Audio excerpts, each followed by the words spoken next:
and welcome to you from us, Santa Clara, California, home of the 49ers, getting ready to go on a Monday night, taking on the Detroit Lions tonight. It is a rematch of last season's NFC Championship game in which Brock Purdy brought his team back from down 17 points at the half to spoil the fun for Jared Goff and the Detroit Lions and keep them out of the Super Bowl. It is a different story in 2024. Dan Campbell has got his team rolling at 13-2, trying to get a win tonight to match the Minnesota Vikings at 14-2. Should be fun. Welcome to the progressive Monday night kickoff. And now welcome to the playoff picture, which crystallized somewhat yesterday in the NFC. Right now, it's Minnesota in that top spot at 14-2. The Lions obviously can climb to 14-2 tonight, and they will battle next week for the #1 seed in Detroit. You see the division leaders on the left, the wild card leaders in the middle, and the Falcons hoping to get a win and a loss by Tampa Bay to win the NFC South. You got all that? Great.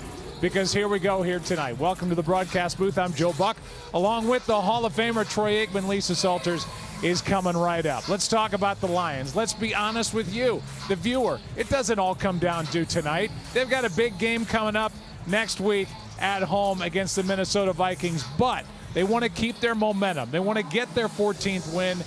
And if you know Dan Campbell at all, he said it during the week, we are going out to the West Coast to win. He means it. They want to win here tonight. Yeah, Dan Campbell doesn't know what meaningless means, and they've got such great momentum, and it's a great story, the fact that they've gotten to themselves into this position considering all the injuries that they have. But yet they want to keep things going because of the big showdown, as you mentioned, they have next week for it all. Jared Goff is playing exceptional football offensively. That is going to be what has to carry this team, and they need to keep their foot on the gas, which they will, for anyone who knows Dan Campbell and what this team is all about. All right, let's talk about the 49ers. They got to the Super Bowl last year. They got to overtime in the Super Bowl and couldn't get it done against Kansas City. It's been a different story this year. We were here week 1 when the late news came down that Christian McCaffrey wouldn't be able to go.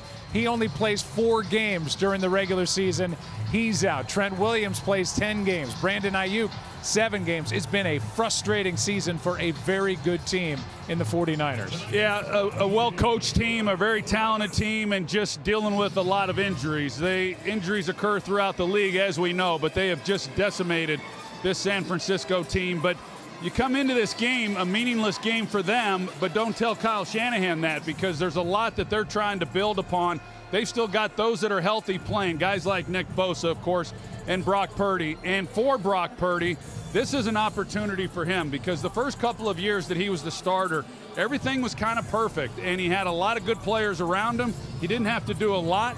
He played at a very high level, and then this year, because of those injuries, he's realized what life in the NFL is like for most quarterbacks, and he knows it, and he understands that there has been opportunity out there for him. He hasn't taken advantage of it.